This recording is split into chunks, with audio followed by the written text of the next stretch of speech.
Hello everyone, आप सब कैसे हैं। उम्मीद करता हूं आप सब अच्छे हैं। तो स्वागत है फ्रेंड्स आपका अपने YouTube channel Rakesh success class पर। फ्रेंड्स, स्क्रीन पर आप लोग देख रहे होंगे यानी कि सामान्य ज्ञान यानी कि लूसेंट। तो फ्रेंड्स, आप किसी भी एग्ज़ाम के लिए तैयारी कर रहे हो तो उसमें सबसे यानी कि लूसेंट का सबसे अहम भूमिका होती है। तो इसको याद रखेंगे फ्रेंड्स, यानी कि सबसे लूसेंट का अहम भूमिका होती है। तो लूसेंट को कैसे याद रखें। तो फ्रेंड्स, इसमें तो ऑब्जेक्टिव नहीं दिया हुआ है, इसमें यानी कि डिफिनीसन यानी कि पूरा का पूरा डिफिनीसन दे दिया गया है। यानी कि जहांगीर के बारे में, चाहे अकबर के बारे में, उनके बारे में यानी कि जन्म से लेकर यानी कि मृत्यु तक इसमें दिया गया है। तो फ्रेंड्स, इसको याद करने का तरीका और इसके बारे में जानने का तरीका आप लोगों को इस वीडियो में बताऊंगा, और कैसे कैसे पढ़ना है इसके बारे में भी जानकारी देते रहूँगा। तो फ्रेंड्स, आप लोग मेरे वीडियो में बने रहें। अगर आप लोग मेरे यूट्यूब चैनल पर आप लोग नए हैं तो कृपया लाइक कर लीजिएगा और सब्सक्राइब कर लीजिएगा और अपने दोस्तों के पास ज़रूर शेयर कीजिएगा, ठीक है। तो चलिए फ्रेंड्स, अगर किसी भी जॉब के लिए तैयारी कर रहे हैं आप लोग, तो उसमें लूसेंट यानी कि 60% का उसमें इससे पूछा जाता है। यानी कि लूसेंट से 60% इसमें से आता है। तो फ्रेंड्स, 60% के लिए इसमें से कैसे तैयारी करें इसके बारे में जानेंगे, ठीक है। तो चलिए फ्रेंड्स, इसको देखेंगे फ्रेंड्स। विशेष सूची सबसे पहला नंबर है, विशेष सूची। यानी कि विशेष सूची को देखेंगे। यहाँ पर देखिए, यहाँ पर विशेष सूची दिया हुआ है यानी कि इतिहास पहला दिया हुआ है, इतिहास दिया हुआ है। तो फ्रेंड्स, इतिहास को कैसे देखेंगे, यानी कि इतिहास को पढ़ने के लिए आपको इसका 4 पार्ट दिया हुआ है। यानी कि प्राचीन भारत, मध्यकालीन भारत, आधुनिक भारत और विश्व भारत, विश्व इतिहास, ठीक है। यानी कि 4 पार्टों में इसको इतिहास को बांटा गया है। यानी कि प्राचीन भारत को, मध्यकालीन भारत को, आधुनिक भारत को और विश्व इतिहास के बारे में पढ़ना है। तो फ्रेंड्स, इसको चारों को कैसे पार्ट में बांटा गया है, इसमें पार्ट में बांट कर बतलाया गया है। तो पहला जानेंगे यानी कि इतिहास के बारे में और प्राचीन भारत के बारे में। तो चलिए इसको पहला पढ़ते हैं, यानी कि चैप्टर 1, ठीक है। तो फ्रेंड्स, इस चैप्टर को ख़त्म करेंगे।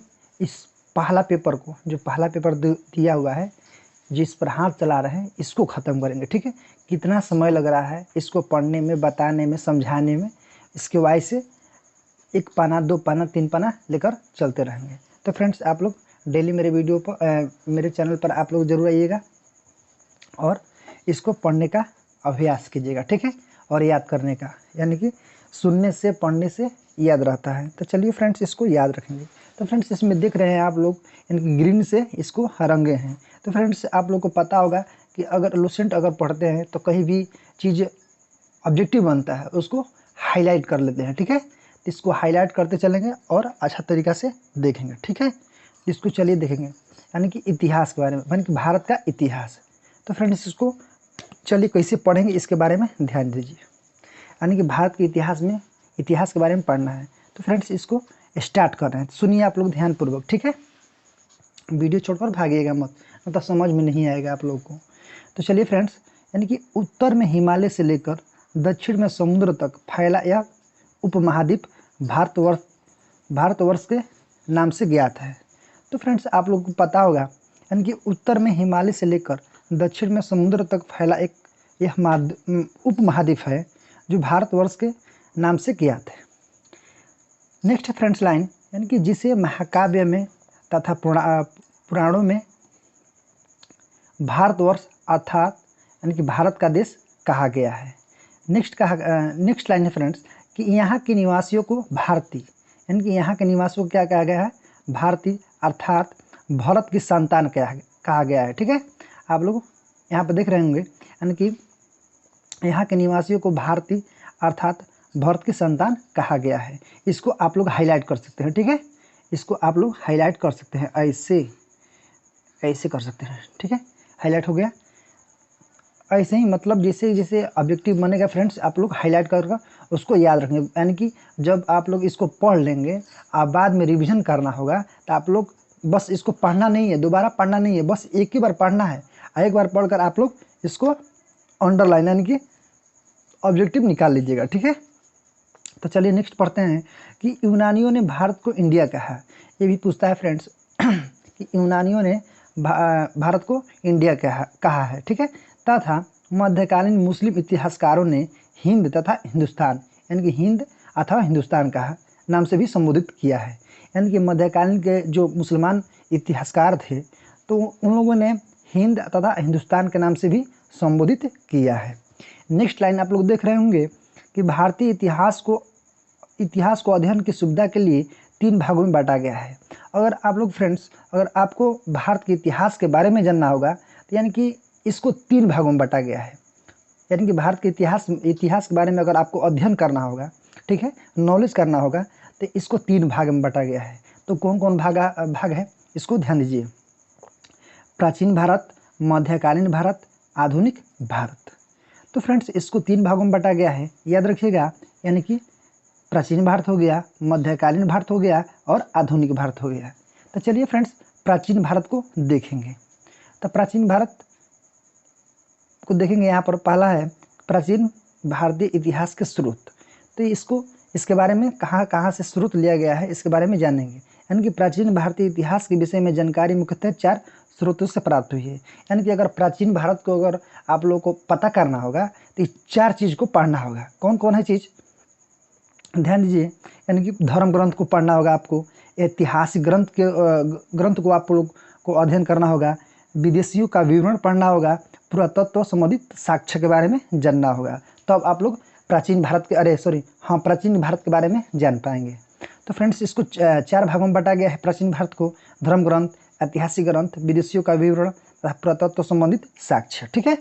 नेक्स्ट है फ्रेंड्स रेड लाइन, धर्म ग्रंथ एवं ऐतिहासिक ग्रंथ से मिलने वाली महत्वपूर्ण जानकारी। चलिए इसके बारे में देखेंगे, ठीक है।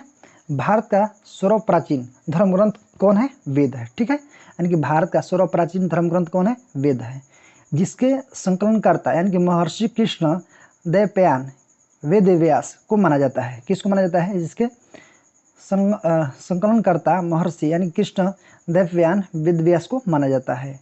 वेद को 4 भागों में बांटा गया है। आप लोगों को पता होगा फ्रेंड्स, आप लोग पढ़े होंगे लुसेंट। तो इसको वेद को कब भागों में बांटा गया है, 4 भागों में बांटा गया है। ऋग्वेद, यजुर्वेद, सामवेद, अथर्ववेद। तो फ्रेंड्स इससे भी प्रश्न बनता रहता है, ऋग्वेद से भी, यजुर्वेद से भी, सामवेद से भी, यानी कि अथर्ववेद से भी। इनको चारों को अच्छा से अध्ययन करना है, ठीक है। तो फ्रेंड्स आप लोग को पता चल गया होगा, यानी कि वेद 4 प्रकार के होते हैं, ऋग्वेद, यजुर्वेद, सामवेद, अथर्ववेद। तो फ्रेंड्स ऐसे जैसे हम पढ़ रहे हैं वैसे ही आप लोग भी पढ़िए, ध्यान दीजिए। जहाँ जहाँ ऑब्जेक्टिव बनना है उसको अंडरलाइन करते चलिए, ठीक है। ऐसे ही नहीं खत्म होगा, ठीक है। अगर आप लोग लुसेंट का अगर कवर कर लेंगे तो 60%, यानी कि 60%, अगर 100% जीके आएगा तो आप लोग उसमें 60 क्वेश्चन आप लोग एकदम बना सकते हैं। उसका राइट सही ऑप्शन चुन सकते हैं, अगर लुसेंट को अगर अच्छा तरीक़ा से पढ़ लीजिएगा तो। चलिए फ्रेंड्स ऋग्वेद को जानेंगे, ऋग्वेद को बारे में जानेंगे। तो फ्रेंड यहाँ पर ध्यान दीजिएगा, ऋग्वेद यानी कि ऋचाओं, यहाँ पर ध्यान दीजिएगा, ऋचाओं के क्रमबद्ध ज्ञान के संग्रह को ऋग्वेद कहा जाता है। यानी कि ऋचाओं के क्रमबद्ध ज्ञान के संग्रह को, ठीक है, ऋग्वेद कहा जाता है। इसको ध्यान दीजिएगा।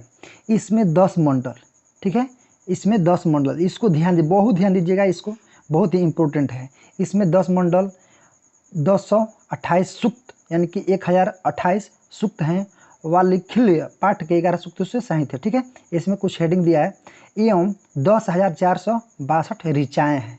तो फ्रेंड्स इसमें 10 मंडल हैं, 1028 सूक्त हैं, इसको ध्यान दीजिएगा। और ऋचाओं के बारे में पूछेगा कितना ऋचाएँ हैं, तो 10,462, ठीक है। नेक्स्ट पढ़ते हैं, इस वेद के ऋचाओं को पढ़ने वाले ऋषि को होत्री कहते हैं। ये भी महत्वपूर्ण है, इसको ध्यान दीजिएगा। यानी कि अगर कोई ऋग्वेद को पढ़ेगा तो उस ऋषि को क्या बोलेंगे, होत्री, ठीक है।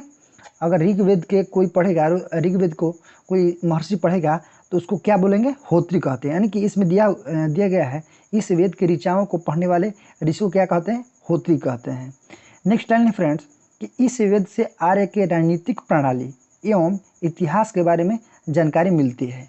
तो फ्रेंड्स इससे पढ़ने से हमको प्राप्त हुआ यानी कि इस वेद से आर्य के राजनीतिक, यानी कि आर्य लोग राजनीतिक प्रणाली तथा इतिहास के बारे में जानकारी जानकारी मिलती है। ठीक है, नेक्स्ट पॉइंट पढ़िएगा, यानी कि विश्वामित्र द्वारा रचित ऋग्वेद के तीसरे मंडल में सूर्य देवता को यानी कि सावित्री को समर्पित प्रसिद्ध गायत्री मंत्र यानी कि गायत्री मंत्र है। तो फ्रेंड्स ध्यान दीजिएगा, थोड़ा सा एक बार और पढ़ते हैं इसको, यानी कि विश्वामित्रा द्वारा रचित, यानी कि किसके द्वारा रचित है, विश्वामित्रा द्वारा। ठीक है, रचित ऋग्वेद के तीसरे मंडल में सूर्य देवता सावित्री को समर्पित प्रसिद्ध गायत्री मंत्र है। फ्रेंड्स पूछता है कि गायत्री मंत्र का वर्णन यानी कि किस ग्रंथ में किया गया है, यानी सॉरी किस वेद में किया गया है, यानी कि ऋग्वेद में किया गया है। ठीक है, पूछता है कि गायत्री मंत्र का वर्णन किस वेद में किया गया है, तो ऋग्वेद में। इसके 9वें मंडल में देवता सोम का उल्लेख है। फ्रेंड्स पूछता है कि यानी कि 9वें मंडल में देवता सोम का उल्लेख है, इसको भी ध्यान देते चलिएगा। नेक्स्ट को पढ़ेंगे फ्रेंड्स, इसके 8वें मंडल की हस्तलिखित ऋचाओं को खील कहा जाता है, यानी कि इसके 8वें मंडल के हस्तलिखित ऋचाओं को क्या कहा जाता है, खील कहा जाता है, इसको ध्यान दीजिएगा। नेक्स्ट लाइन है फ्रेंड्स, नेक्स्ट लाइन है चातुर्वर्य समाज के कल्पना का आदि स्रोत ऋग्वेद के 10वें मंडल में वर्णित पुरुष सूक्त है, जिसके अनुसार चार वर्ण यानी कि कौन कौन है, ब्राह्मण, क्षत्रिय, वैश्य तथा शूद्र है। यानी कि कहने का अर्थ है यह है फ्रेंड्स, यानी कि समाज के कल्याण के लिए स्रोत यानी कि 10वें मंडल में वर्णित पुरुष सूक्त, यानी कि 10वें मंडल में जो है ऋग्वेद के 10वें मंडल में जो है पुरुष सूक्त, यानी कि पुरुष सूक्त जिसके 4 वर्ण हैं, यानी कौन है, ब्राह्मण, क्षत्रिय, वैश्य, शूद्र आदि पुरुष, यानी कि बाह से यानी कि ब्राह से, यानी कि दिया हुआ है ना यहाँ पर कि आदि पुरुष जो है वहाँ से क्रमशः मुख, भुजाओं, जांघों और चरणों से उत्पन्न हुए हैं। यानी कि कहने का अर्थ यहाँ पर ध्यान दीजिएगा, यानी कि जिसके अनुसार 4 वर्ण, यानी कि जिसके अनुसार 4 वर्ण है, कौन कौन है, ब्राह्मण, क्षत्रिय, वैश्य, शूद्र आदि पुरुष ब्राह्म, यानी कि ब्रह्मा के मुख से, भुजाओं से, जांघों से, चरणों से उत्पन्न हुए हैं। यानी कि जो है, यानी कि मुख से, भुजाओं से, यानी कि मुख से कौन हुए हैं, ब्राह्मण, भुजाओं से क्षत्रिय और जांघों से वैश्य और चरणों से शूद्र, यानी कि चरणों से शूद्र उत्पन्न लिए हैं। ठीक है, यहाँ पर ध्यान दीजिएगा, थोड़ा गौर कीजिएगा यहाँ पर, यानी कि पुरुष जो हैं, पुरुष या मुख यानी कि मुंह जो होता है ब्राह्मण से निकला हुआ है, भुजाओं से क्षत्रिय निकले हुए हैं। ठीक है, जांघों से वैश्य निकले हुए हैं, यानी कि चरणों से सूर्य का उत्पन्न हुआ है, शूद्रों का उत्पन्न हुआ है। यहाँ पर ध्यान दीजिएगा, इसमें नोट कुछ दिया हुआ है, नोट पढ़िएगा। नोट है फ्रेंड्स कि धर्म सूत्र चार प्रमुख जातियों को, स्थितियों को, व्यवसायों को, दायित्वों को, कर्तव्य तथा विशेषाधिकार को स्पष्ट विभेद करता है। यानी कि इसमें बताया गया है कि जो धर्म सूत्र है, धर्म सूत्र 4 प्रमुख जातियों को, स्थितियों, यानी कि देखिए यहाँ पर क्या दिया हुआ है, स्थितियों, व्यवसायों, दायित्वों, कर्तव्यों तथा विशेषाधिकारों को स्पष्ट विभेद करता है। ठीक है, चलिए फ्रेंड्स, इसमें कुछ जोड़ा गया है ईसा पूर्व के ईस्वी, यानी कि फ्रेंड्स कहा जाता है कि जब ईसा पूर्व आए, ईस्वी इस समय जो चलता है ईस्वी चलता है, पहले के अंत में चलता था ईसा पूर्व BC, यानी कि बिफोर द, BC का मतलब होता है before the birth of justice chartist. ठीक है, तो फ्रेंड्स ईसा पूर्व के ईस्वी के बारे में जानेंगे। ठीक है, वर्तमान में प्रचलित ग्रेगरियन कैलेंडर यानी कि ईसा कैलेंडर, जूलियन कैलेंडर, ईसा धर्मगुरु ईसा मसीह के जन्म वर्ष, यानी कि ईसा मसीह के जब जन्म हुआ था वर्ष, यानी कल्पित पर आधारित है। ठीक है, यानी कि कहा जाता है कि जो कैलेंडर है, जो कैलेंडर का जब स्टार्ट हुआ था ईसा मसीह के जन्मदिन के पर ही स्टार्ट हुआ था। ठीक है, ईसा मसीह के जन्मदिन के पहले समय को ईसा पूर्व, यानी कि अगर ईसा मसीह के जन्म के पहले का वर्ष क्या कहलाता था, BC। ठीक है, यानी कि ईसा पूर्व। ठीक है, कहा जाता था ईसा पूर्व में वर्षों की गिनती उल्टी दिशा में होती थी। ठीक है, उल्टी दिशा में होती थी। जैसे महात्मा बुद्ध का जन्म 563 जिसे महात्मा बुद्ध का जन्म 563 ईसा पूर्व में हुआ था एवं मृत्यु 483 ईस्वी में पूर्व में हुआ था। यानी कि फ्रेंड्स, जब ईसा मसीह का जन्म नहीं हुआ था उससे पहले BC यानी कि ईसा पूर्व चल रहा था। तो उसी समय के महात्मा बुद्ध हैं जो जन्म लिए थे कब, 563 ईसा पूर्व में। अब फ्रेंड्स, उनका मृत्यु जब हुआ था यानी कि 483 ईसा पूर्व में। यानी कि फ्रेंड्स, कोई दिन कोई डेट लिमिट होता था, ठीक है। घटते घटते जैसे कि 563 में हुआ तो उल्टा चलता था। आज तो मतलब कि जैसे कि 2022 है तो 2023 चलेगा, 24 चलेगा, बट 563 में उनका जन्म हुआ। तो यहाँ पर उनका जन्म कब होना चाहिए, 500 के बाद होना चाहिए, बट उस समय का जो इस वर्ष चल रहा था पीछे की तरफ चल रहा था, ठीक है, उल्टा चल रहा था। यानी कि कोई डेट लिमिट होगा, ठीक है। तो यहाँ पर ध्यान दीजिएगा, यानी ईसा मसीह के जन्म के 563 वर्ष पूर्व महात्मा बुद्ध का जन्म एवं 483 वर्ष पूर्व मृत्यु हुआ था। इसको ध्यान दीजिएगा। नेक्स्ट फ्रेंड कि ईसा मसीह के जन्म तिथि से आरंभ हुआ सन, यानी कि अब क्या चलता है, सन ईस्वी सन कहलाता है। यानी कि ईसा मसीह के जन्मदिन के तिथि जब उनका जन्म हुआ था उस समय के बाद, ठीक है, इनका जन्म के बाद ईस्वी चलने लगा, सन चलने लगा उनके जन्म के बाद, ठीक है। इसके लिए संक्षेप में ई लिखा जाता है, यानी कि लिखते हैं ना, जिसके 1947 हो गया तो ई लिख देते हैं, यानी कि 1947 ईस्वी में। ई को लैटिन भाषा में शब्द में एडी भी कहा जाता है। यानी कि ई को लैटिन भाषा में आप क्या समझ, ई को लैटिन भाषा में क्या कहा जाता है, एडी भी लिखा जाता है। एडी यानी कि अनोन डोमिन का शाब्दिक अर्थ है in the year of Lord, यानी कि जस्टिस चेरिस्ट, यानी कि ईसा मसीह। चलिए यहाँ पर चलते हैं। अब देखिए यहाँ पर वामन अवतार के 3 पगों को आख्यान का प्राचीनतम स्रोत ऋग्वेद में है। यानी कि जब भगवान जब जन्म लिए थे, यानी कि वामन अवतार यानी कि 3 पगों का आख्यान प्राचीनतम स्रोत ऋग्वेद में है, ठीक है। इसको ध्यान दीजिएगा। ऋग्वेद में इंद्र के लिए 250 तथा अग्नि के लिए 200 ऋचाओं की रचना की गई है। यानी कि फ्रेंड्स पूछता है कि ऋग्वेद में इंद्र के लिए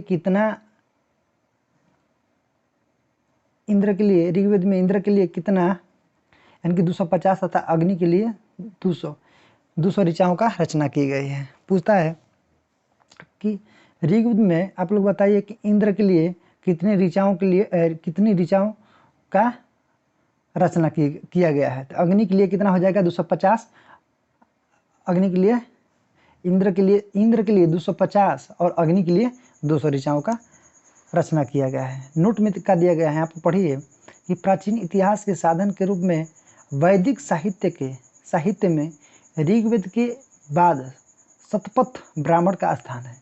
यानी कि नोट में बतलाया गया है फ्रेंड्स कि प्राचीन इतिहास के साधन के रूप में वैदिक साहित्य में ऋग्वेद के बाद शतपथ ब्राह्मण का स्थान है। चलिए, ऋग्वेद खत्म हो गया, ठीक है, ऋग्वेद खत्म हो गया। अब चलते हैं यजुर्वेद, ठीक है। यजुर्वेद में फ्रेंड्स सस्वर पाठ के लिए मंत्रों तथा बलि के समय अनुपालन के लिए नियमों का संकलन यजुर्वेद कहलाता है। फ्रेंड्स, सस्वर पाठ के लिए यानी कि मंत्र, जब हम मंत्र कोई किसी चीज़ का मंत्र पढ़ते हैं, आप फ्रेंड्स अगर हम लोग यहाँ पर इस समय देखते हैं कि कोई किसी बकरे का चाहे अन्य चीज़ों का बलि दिया जाता है, तो उस समय बलि का मंत्रों का ना उसमें नियम कानून किस में मिलता है, यजुर्वेद में मिलता है। फ्रेंड्स, अगर पूछ देगा कि मंत्रों का बलि का उल्लेख किस वेद में मिलता है, तो यजुर्वेद में। आप लोग को इस पर ध्यान देना होगा। इसके पाठ्यकर्ता को अध्यययु कहते हैं, क्या कहते हैं, अध्यययु, ठीक है। इसको यानी कि जो इसको पाठकर्ता जो पढ़ता है यजुर्वेद को, इसको क्या कहते हैं, अध्यययु, ठीक है।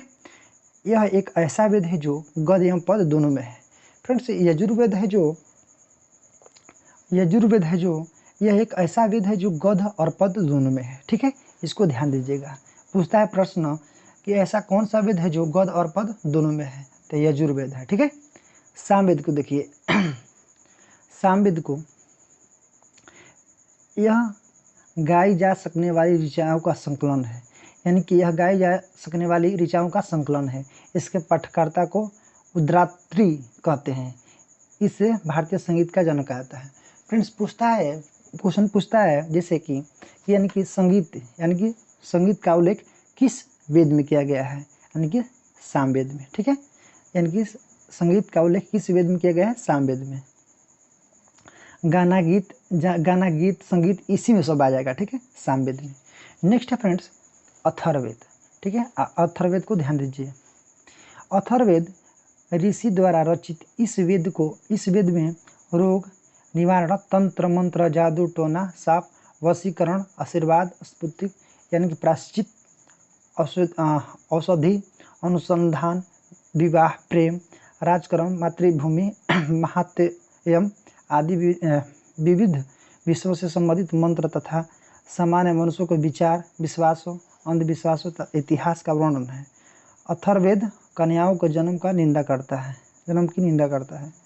तो फ्रेंड्स इसमें बतलाया गया है अथर्ववेद में, आप लोग ध्यान दीजिएगा, कह देगा कि तंत्र मंत्र, जादू टोना, ठीक है, जादू टोना, प्रेम, विवाह, औषधि, अनुसंधान यानी किसी चीज़ का अनुसंधान करना हो, यानी कि मनुष्य के विचार, विश्वास, अंधविश्वास नहीं कहते हैं हम लोग कि पहले के युग में एक राजा हुआ करते थे ऐसे, मैंने कि हम लोग कहानी सुनते हैं तो थोड़ा अंधविश्वास न है, हम लोग को तो पता नहीं है कि नहीं है। कोई कहानी होता है पहले के युग में ये होता था, ये नहीं होता था, तो हम लोग अंधविश्वास पर विश्वास करते थे। तो उस समय के लोग भी अंधविश्वास के बारे में विश्वास करते थे। तो किस वेद में बतलाया गया है, अथर्ववेद में। ठीक है, पूछ देगा कि तंत्र मंत्र यानी कि किसी पर जादू टोना करना हो, किसी पर कुछ करना हो, तो उसमें अथर्ववेद के अंतर्गत इसमें बतलाया गया है। ठीक है फ्रेंड्स, इसमें बतलाया गया है लास्ट में, यानी कि अथर्ववेद में कन्याओं के जन्म की निंदा करता है। यानी कि शायद हमको पढ़ने से ये लग रहा है कि यानी कि कन्याओं, जब लड़की पैदा होती है तो उन लोग निंदा करते हैं, यानी कि अथर्ववेद में लड़की को अहमियत नहीं समझा गया है, लड़की के जन्म को निंदा करते हैं लोग, यानी कि लड़की मत हो। ठीक है, इसमें सभा एवं समितियों को, प्रजापतियों को दो पुत्रियों कहा गया है। इसमें सभा एवं समिति को प्रजापति की दो पुत्रियों को कहा गया है। ठीक है, दो पुत्रियों यानी कि सभा एवं समिति को, प्रजापति को दो पुत्रियों कहा गया है। ठीक है, इसको ध्यान दीजिएगा। नोट है फ्रेंड्स कि सबसे प्राचीन वेद, ये भी पूछता है, बहुत ही इंपॉर्टेंट है कि सबसे प्राचीन वेद कौन सा वेद है, ऋग्वेद, एवं सबसे बाद का वेद अथर्ववेद। फ्रेंड्स पूछता है प्रश्न कि सबसे प्राचीन का वेद कौन सा है, तो ऋग्वेद हो जाएगा, और सबसे बाद का वेद कौन है, तो अथर्ववेद। नेक्स्ट है फ्रेंड्स, ध्यान दीजिएगा, नेक्स्ट पॉइंट है कि वेदों को भली भांति समझने के लिए 6 वेदांगों को रचना हुई है। अगर वेद को समझना है भली भांति तो 6 वेदांगों की रचना हुई है। यह है शिक्षा, ज्योतिषी, कल्प, व्याकरण, निरुक्त तथा छंद। तो फ्रेंड्स आप लोग 6 वेदांगों के बारे में अगर जान जाएंगे तो वेदों के बारे में भी जान जाएंगे। नेक्स्ट पॉइंट है फ्रेंड्स कि भारतीय ऐतिहासिक कथाओं का सबसे अच्छा क्रमबद्ध विवरण पुराणों में मिलता है। यानी कि भारतीय इतिहास की कथा के बारे में अगर जानना हो तो यानी कि उसका ज्ञान लेना हो तो किस में जानेंगे, पुराणों में जान सकते हैं, यानी कि पुराणों में मिलता है। इसके रचयिता लोमहर्ष, यानी कि पुराणों का रचयिता कौन है, लोमहर्ष है, अथवा इसके पुत्र उग्रश्रवा माने जाते हैं। इनकी संख्या 18 है। ठीक है, जिनमें से केवल 5 मत्स्य कौन कौन है, मत्स्य, वायु, विष्णु, ब्राह्मण तथा भागवत में ही राजाओं की वंशावली पाई जाती है। इसको ध्यान दीजिएगा। नेक्स्ट है फ्रेंड्स कि पुराणों में मत्स्य पुराणों की प्राचीन एवं प्रमाणिक है। इसको ध्यान दीजिएगा। अथर्ववेद सबसे लंबा होता है, इसमें सबसे बड़ा बहुत कुछ बतलाया गया है अथर्ववेद में कि अधिकतर पुराण सरल संस्कृत श्लोक में लिखे गए हैं। यानी कि अधिकतर जो पुराण हैं सरल यानी कि संस्कृत श्लोक में लिखे गए हैं। स्त्रियां तथा शूद्र जिन्हें वेद पढ़ने की अनुमति नहीं थी। यानी कि उस समय फ्रेंड्स इसमें अथर्ववेद में बतलाया गया है कि स्त्री यानी कि स्त्रियों को चाहे शूद्रों को, शूद्र यहाँ पर पढ़े ना, शूद्र जिसको कहाँ से वो लोग शूद्र कहाँ से पैदा हुए हैं, चरण से पैदा हुए हैं। यानी कि जो चरण से पैदा हुए थे यानी कि शूद्र लोग, उनको वेद पढ़ने का अनुमति नहीं था। फ्रेंड्स वे भी पुराण सुन सकते हैं, यानी कि वो लोग पुराण सुन सकते हैं। अगर कहीं भी पुराण पढ़ा जा रहा हो कहीं भी तो उसको सुन सकता है, बट वेद पढ़ने का अनुमति नहीं था। किनको? स्त्रियों को और शूद्रों को। फ्रेंड्स पुराणों का पाठन पुजारी मंदिरों में करते थे। यानी कि पुराण जब पढ़ा जाता था उसका पाठ पुजारी मंदिरों में, यानी कि मंदिर में उस समय मंदिर भी होता था। यानी कि पाठ कहाँ होता था? मंदिर में होता था। स्त्रियों की सर्वाधिक गिरी हुई स्थिति मैत्रेयनी संहिता से प्राप्त होती है। यानी कि स्त्री की सबसे गिरी हुई स्थिति मैत्रेयनी संहिता से प्राप्त होता है, जिसमें जुआ और शराब के भांति स्त्रियों को पुरुष का तीसरा मुख्य दोष बतलाया गया है। यानी कि उस समय भी जुआ चपाटी भी खेलते थे लोग। यानी कि स्त्री को अगर जुआ में सब लोग खेत भी धन दौलत सब हार जाते थे तो लास्ट में उन लोगों का इतना जुआ मतलब कि स्त्री अपनी स्त्री को भी जुआ में बेच देते थे, यानी कि दे देते थे। जुआ अगर हार जाते थे तो उस समय अपनी स्त्री को भी दे देते थे। ठीक है, तो फ्रेंड्स इसमें बतलाया गया है शतपथ ब्राह्मण में स्त्री के पुरुष का अर्धांगिनी कहा गया है। इनके शतपथ ब्राह्मण में स्त्री को पुरुष का अर्धांगिनी कहा है। अर्थात यानी कहने का अर्थ है फ्रेंड्स कि शतपथ ब्राह्मण में स्त्री जो होती थी यानी कि पुरुष का अर्धांगिनी होती थी। ठीक है, नेक्स्ट पॉइंट है कि स्मृति ग्रंथों में सबसे प्राचीन एवं प्रमाणिक मनुस्मृति मानी जाती है। ठीक है, यह शुंग काल का मानक ग्रंथ है। नारद स्मृति गुप्त युग के विषय में जानकारी प्रदान करता है। नेक्स्ट है कि जातक में बुद्ध की पूर्व जन्म की कहानी वर्णित। यानी कि जातक में फ्रेंड्स पूछता है कि जातक किसके बारे में बतलाया गया है? यानी कि बुद्ध जी, यानी कि बुद्ध जी के बारे में बतलाया गया है। यानी कि जातक में बुद्ध के पूर्व जन्म की कहानी वर्णित है। हीनयान का प्रमुख ग्रंथ कथावस्तु है। हीनयान का प्रमुख ग्रंथ कौन है? कथावस्तु है, जिसमें महात्मा बुद्ध का जीवन चरित्र अनेक कथानकाओं का साथ वर्णित है। ठीक है, तो फ्रेंड्स यहाँ पर थोड़ा देख लीजिएगा, पुराण हो गया इधर और संबंधित वंश हो गया। यानी कि पुराण इनके संबंधित वंश कौन है? विष्णु पुराण यानी कि मौर्य वंश, मत्स्य पुराण यानी कि आंध्र सतवाहन, वायु पुराण गुप्त वंश। ठीक है, इसको याद रखिएगा। चलिए इसमें अथर्ववेद है, इसमें कुछ बतलाया गया है, पीछे देखते हैं।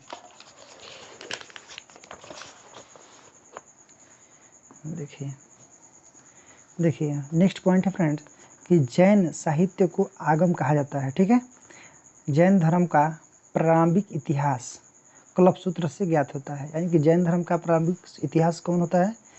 कल्पसूत्र से ज्ञात होता है। जैन ग्रंथ भागवती सूत्र में महावीर के जीवन कीर्तनों तथा अन्य समकालिकों के साथ उसके संबंधों का विवरण मिलता है।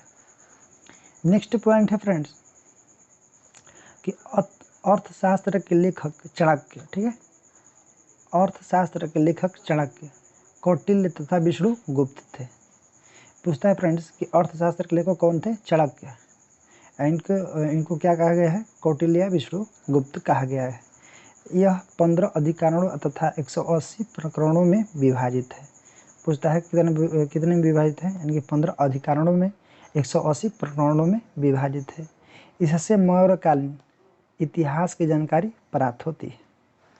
नेक्स्ट पॉइंट है कि संस्कृत साहित्य में ऐतिहासिक घटनाओं को क्रमबद्ध लिखने का सर्वप्रथम प्रयास कलहड़ के द्वारा किया गया है। यानी कि संस्कृत का साहित्य में ऐतिहासिक घटनाओं को क्रमबद्ध लिखने का सर्वप्रथम प्रयास कलहड़ के द्वारा किया गया है। कलहड़ द्वारा रचित पुस्तक, यानी पूछता है फ्रेंड्स कि राजतरंगिणी है जो किसके द्वारा लिखा गया है? कलहड़ के द्वारा लिखा गया है, जिसका संबंध कश्मीर के इतिहास से है। यानी कि राजतरंगिणी में जो कलहड़ द्वारा लिखा गया है कश्मीर के इतिहास के बारे में बतलाया गया है। नेक्स्ट पॉइंट है कि अरबों के सिंध विजय तथा वृत्तांत चचनामा, यानी कि जैसनामा लेखक कौन है? अली अहमद है। ठीक है। नेक्स्ट है पॉइंट कि अष्टध्यायी संस्कृत भाषा व्याकरण की प्रथम पुस्तक है जिसका लेखक पाणिनि है, यानी कि अष्टध्यायी है जो, इसके लेखक कौन है? पाणिनि है। इससे मौर्य के पहले का इतिहास, मौर्य यूनी राजनीति तथा अवस्था की जानकारी प्राप्त होती है। ठीक है। नेक्स्ट पॉइंट है कि कात्यायन की गर्गी संहिता एक ज्योतिषी ग्रंथ है, फिर भी इसमें भारत पर होने वाले यवन आक्रमण का उल्लेख मिलता है। Next point friends,